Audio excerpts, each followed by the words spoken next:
So let us come to the intermediate code generation, which is part of your unit 3. The intermediate language, first of all we have to understand the intermediate language. The task of compiler is to convert the source program into machine program. This activity can be done directly, but it is not always possible to generate such machine code directly in one pass. Typically, compiler generate an easy to represent form of source language, which is called as the intermediate language. So generally when we have to convert the high level into a simpler form of language so that the backend can understand it easily, then we require what is called as an intermediate language. Let's see some properties. It is an easy form of source language which can be generated by the compiler. The generation of this language should lead to efficient code generation. That is the second property. The third property is it should act as an efficient mediator between the front and back end, and it should be flexible enough so that the optimizer code can be generated. So those are the 4 properties of the intermediate language. Now we have to see there are forms of the intermediate code, how it is represented.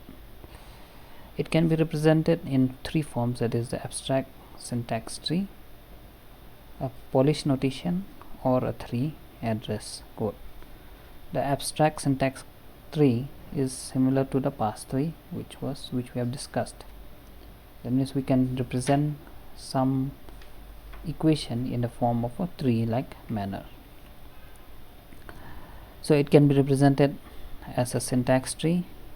It can also be represented as a directed acyclic graph, or we call it as a DAG, which is similar to a syntax tree, but it is but in a more compact form. So if you see the diagram which is represented here, a plus a into b minus c plus b into b minus c into d has been represented in this form, very compact. B minus c, so you have b minus c is here, that is multiplied by a, and b minus c is being added together, that's why the plus is in between. So that means what? This has been added, b minus c multiplied by d, so b minus c multiplied by d. Again you have a into b minus c, a into b minus c is this, and again a plus whatever the solution of this entire thing, that is a, and finally we add it up on the top. So this is a directed acyclic graph. As I told you, it can be represented by Polish notation. Now the Polish notation is just a linearization of the syntax tree. That means what? You write an equation in the form which is bracketless, you can say. There should not be any brackets in it. For example, a plus b can be represented as plus ab, c minus d can be represented as minus cd. So this entire equation can be represented as asterisk plus ab minus cd. So it can be represented as asterisk plus ab minus cd. So this is a Polish notation. There is also a reverse Polish notation, which we can write the operators after the operand. An example is, suppose a plus b can be written as ab plus, and c minus d can be written as cd minus. So this is called as an infix notation. The reverse Polish notation is called as a postfix notation. So both notations can be used in evaluation purpose. The third and the most important one which is used in compiler design is called as the 3 address code. So it is an abstract form of the intermediate code generation. There are 3 representations, either quadruplets, a triplet, or an indirect triples. Let's look at each one of them. A quadruplet representation, it has 4 fields: op, argument 1, argument 2, and result. If you see an example of how it is done, is minus c into b plus minus c into b. So minus c is a unary minus, so we can say u minus c. The answer of this is stored in t1. Again, this t1 is multiplied with b, so we can say t1, the operator is multiplied with b and stored in t2. So we are using temporary variables t1, t2, t3 and so on. Similarly, minus c, again it is u minus c, again multiply with b, that is t3, multiply with b gives you t4. So finally you can say t2 plus t2 plus t4 gives you t5, that is this plus this gives you t5, and finally t5 can be stored in a. T5 equal a, that means a is the answer. This is called as a quadruplet. It has 4 things, 1 2 3 4. Then another way is the triples. It uses only 3 columns, OP, argument 1, argument 2. So if you see here, it uses 4, here it uses 3. Here it avoids temporary variables. U minus c, we just have a reference to it, a pointer, we can say 0. Then again 0 is multiplied with b, then u minus c, it is stored in a pointer 2, then 2 multiplied with b, that is 3, then 1 plus 3 gives you the answer as 1 plus 3 will store in 4 and 4 will be stored in a is equal to 4. This is called as triples. And the third one is an indirect triples, where the same thing we store something like this and we give pointer values, list of pointers to the tables. 0 is given as 14, 1 is given 15, 2 is given as 16, 3 is given as 17, 4 is given as 18 and 5 is given as 19. So instead of using this, we are using these numbers. So it's the same thing, but it's in an indirect form, same thing as the previous one, that is triples, but in an indirect form. So instead of using the number 0 1 2 3 4, we are using the statements, that is 14 15 16 17 18 19. This is indirect triples. Let us come to the syntax direct translation. Now these are some forms of 3 address instructions. So x is equal to y, opz, x is equal to opy, x is equal to y. Now these kinds of instructions, or we call it the 3 address instructions, can be used. That means what we are doing is we are going from syntax analysis, taking that coding from syntax analyzing and convert it into a form which the computer can understand now in a simpler form, or we convert it into coding form. So how it is done, so let us look at it. So let us come to the first one, that is called as the declarative statement. Here the declarative statements, the data item along with the data types are declared. So if you see here, if there is a grammar, S derives D, D derives ID, ID colon T. T is a type. Type can be an integer, a real, it can be an array, it can be a pointer. So how they are written down? So if you see S derives D, then we can say it is starting from 0. Offset means the memory offset is 0.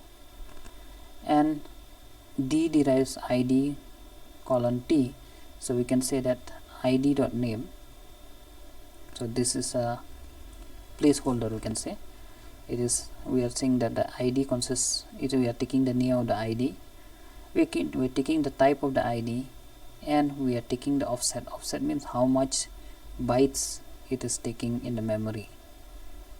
So whenever you add an integer value, suppose integer A, then A is taking suppose 4 bytes, then we will offset it by 4 bytes, so that one integer value should not clash with another integer value. So then after that we offset it by the width. Offset is equal to offset plus t width. Offset is initially 0, so if you say 0, then t width, we have to know the t type. T, if it's an integer, the width is 4. If it is a real, the width is 8. If it is an array, then it will be multiplied by the number of elements in the array. So t width is equal to number dot value into t1 dot width. So that is how it is done. And similarly, if it is a pointer, it will be multiplied by 4. So if it's, suppose, let's say we declare an integer, so the memory space is given as 4 in this case. Remember, we are assuming this is just an example. Generally the memory space for, if you are using C program, the in memory space is 8 bytes for an integer value, so it will be multiplied by 8. Similarly for float, it will be multiplied by 16 and so forth. So you have to know depending on which compiler you are creating. So this is a declarative statement. An assignment statement is when you write a is equal to 10, b is equal to a plus b, or c is equal to 10 plus 20. Those are called as assignment statements. So it can be, if you see an example here, the assignment statements, for example, e derives e1 plus e2, s derives id, which is direct assignment for e. That means we are declaring, suppose, integer a is equal to 10, something like that. So e derives e into e1. These are some assignment statements. Then these assignment statements we can write a production rule for these assignment statements in this form. S derives id is equal to e. So an id entry is look ahead id. If id, before you create an id, you have to see whether the entry before we have to see whether it is existing in the symbol table or not. If it exists in the symbol table, then we'll say that it is an error. We cannot write a same variable twice. If it is not, then we create the variable, we place it. So in this case, what we can do is we look up for id.name in the symbol table. If it is not there, then you start adding the id entry in the e.place. Otherwise we consider it as an error. Similarly, if you want to add two variables, suppose x is equal to x plus y, then we can create a new temporary variable. e.place, we create a new temporary, and in that e.place we add e1.place plus e2.place. And similarly is the same with multiplication, similarly is the same with this, similarly is the same with if there is a bracket, and similarly is the same with if we assign an integer or we assign a variable to it. So this is how it's done.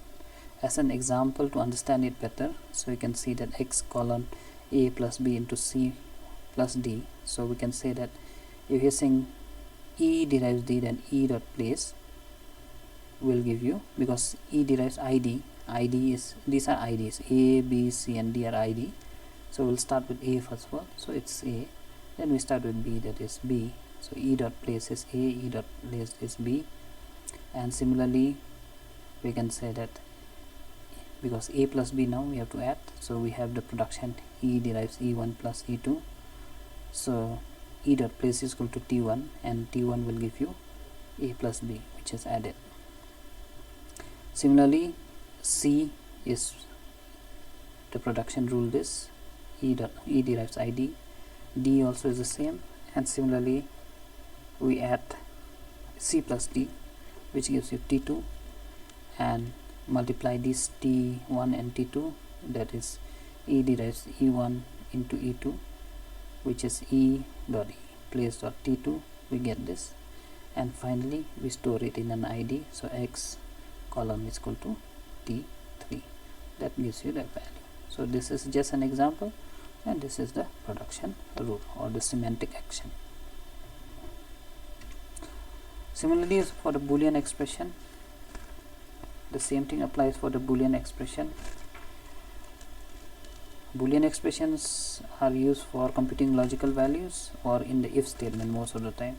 if statement, the for statement, the while statement, they are used in those cases. So if you look at this example again, E derives E or E derives E and E derives not E derives ID, relational operator ID. So this RELOP can be a greater sign, a less sign, not equal sign, and so forth. So these are relational operators, and E can be true and E can be false. So how it is written? So let us look at it again. So this is how it's written. So if you have E1 or E2, then you create a new temporary variable, and the same way as we do it for the addition and subtraction, the same way it is created. If you look, everything is the same. If it is a relational operator, then it is if ID dot place relational operator.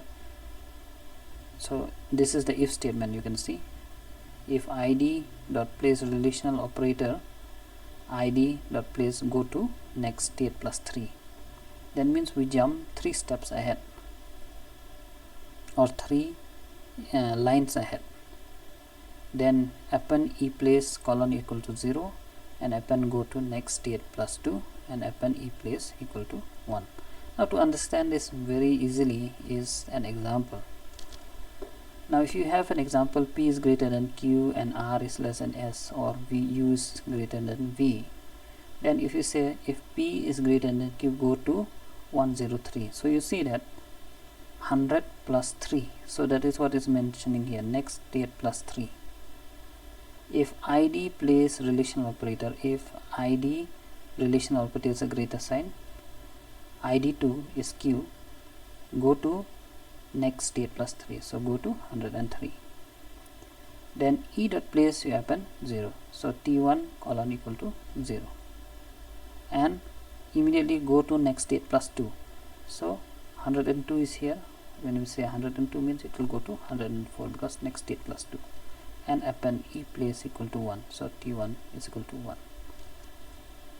So repeat the same process for R is less than S, repeat the same process for U is greater than V.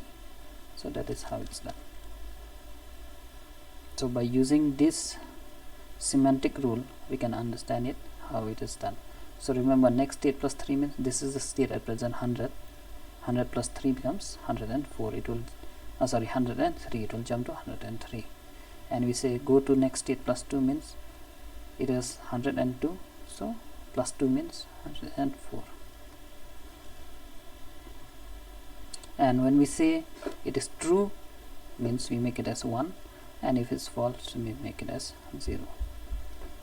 So generally you see that in a computer we always assume 0 and 1. We don't assume true or false. The case statement is also the same. The syntax for the case statement can be given, for example, like this. This is nearing to your C language. Switch expression, case value statement, and there are maybe so many lines, case value statement and the default statement. So if you see an example of this, the translation scheme which is given. So if you have a switch E, then evaluate E into T such that T is equal to E and go to check. So that means first of all you take this E and go to the check here. This is called as check. Now if it matches any one of them, if T matches, suppose this E is something 5, it should match one of them, L1 or L2, L3. So it matches one of them, is T is equal to V1. If it matches the case V1, then go to L1. So it goes to L1, jumps here. After this L1, once it finishes this line, it will go to the last and come out of the switch statement. So if again same thing, if T is equal to V2, go to L2, so it will go to L2. After finishing everything here, it will go to the last, that means come out of the case statement. Let's look at an example. You have a switch CH. CH can be only 1 or 2. So if CH is equal to 1, go to L1. So you're going to L1. This should be L1. This is a mistake. This is L1. Then it will calculate T1 is equal to A plus B, store it in C, and go to the last. If CH is 2, go to L2. So it's going to L2. t2 is equal to a minus b, it will store c in this is t2 again, c colon is equal to t2 and go to the last. So this is how the switch statement works. And finally another 3 address code is the procedure call, how a procedure is used. Now procedure, or we call it as functions, or we call it as methods. In Java we call it methods, in C, C++, and C we call it a function, in C++ we call it methods. So these are also called as procedures. So if you are using a procedure, suppose the grammar is S derives call id L, and L derives L comma E, L derives E. So L can be parameters, that means it can be many parameters, that's why L comma E. So E can be any ID and so forth. Then it is written, then the semantic action is for each item P in Q do append param P. So whoever is there in Q, you add param P. That means what we say is, what it means to say is, first of all we take the parameters, whatever the parameters is L. So if it is LE, if it is the first thing LE, then initialize the queue and insert E dot place in the queue. That means in the queue you put, suppose if you have A, B, C, D, then in the queue first put A. Then if A is added already, then the second can be added B. So put B in the queue.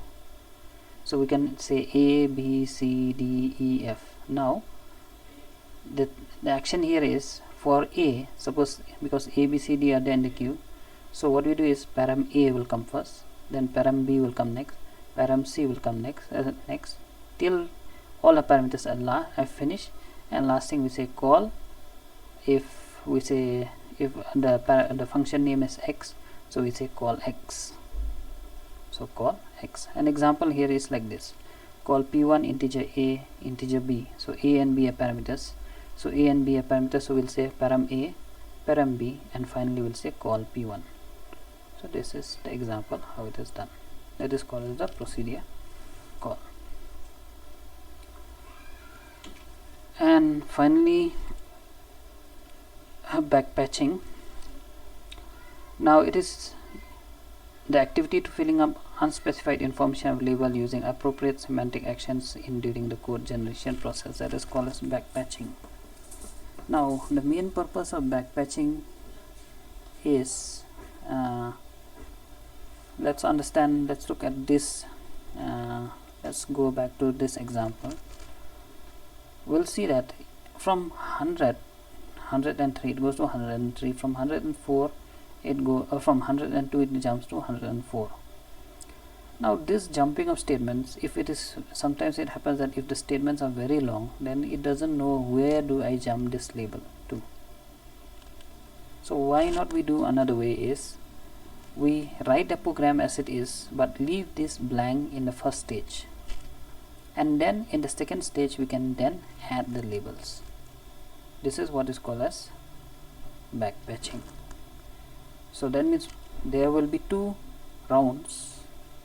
First round it will create a code, in the second round it will add the labels for it. That is what is called as backpatching. So this is the 3 address coding. So let us just finalize it by looking at the issues in the design of code generation. This will complete your second unit of your syllabus. The first thing is we have to see is the input to code generation. Now the code generation phase just proceeds on an assumption that the input are free from all the syntactical and state semantic errors. Remember very importantly is this one. Now if there are some other errors which are there, then it will never generate a proper code. So we have to, the necessary type check has taken place and the type conversion operation have been inserted wherever necessary. So this is very important in the beginning, that the first 3 phases, the syntax analysis, the semantic analysis, and the first one is the lexical analysis, should be 100% accurate before it comes to the intermediate code generation. The second thing is the target program. The output of the code generation is the target code. So typically the target code come in three forms, such as absolute machine language, relocatable machine language, and assembly language. So absolute, the advantage of producing target code in absolute is that it can place directly at the fixed memory location and that it can be executed immediately. The benefit of such target code is that small programs can be quickly compiled. This is one issue we have to see about the target program. In memory management, both the front end and the code perform the same task in mapping the names in the source program to address to the data in the runtime memory. So the names used in the 3 address code refer to the entries in the symbol table. The type in a declaration statement determines the amount of storage need to store the declare identifier. So similarly, if the 3 address code containing the labels, then those labels can be converted into equivalent memory addresses. So you can see that each and every thing is requiring memory, including the symbol table informations. So we have to manage the memory. Then we have the instruction selection. So what kind of instruction should we choose? Select the best instruction will improve the efficiency of the program. When we talk about instruction set, we are talking about the assembly language. Examples are move, MOV, Y, R0, and so forth. These are called as instruction sets. So we have to know which instruction set is faster, which instruction set is slower. Then we have another one is the registration allocation issue. Now there are two important activities done while using register. That is register allocation, that is select appropriate set of variables that will reside in registry, and the second one is during registration assignment, pick up the specific register in which corresponding variable will reside. So which register will use which variable is very important. Now just to give you a brief, is the register is a small area in the processor where we can store information which will execute faster, which will make the program execute faster. Now next one is the evaluation order. The evaluation order is an important factor also in the execution in efficient target code. Some order requires less number of registers, some less number of registers than others. Picking up the best order is one of the most difficult in code generation. And finally we have the seventh one, that is approach to code generation issues. Now code generation must always generate the code correctly. That is a very important thing. It is essential because the number of specific cases that a code generation might face. Some of the design goals of code generation are: it should be correct, easily maintainable, and testable and efficient. These are some of the issues in the design of code generation. So this completes your third unit of your syllabus.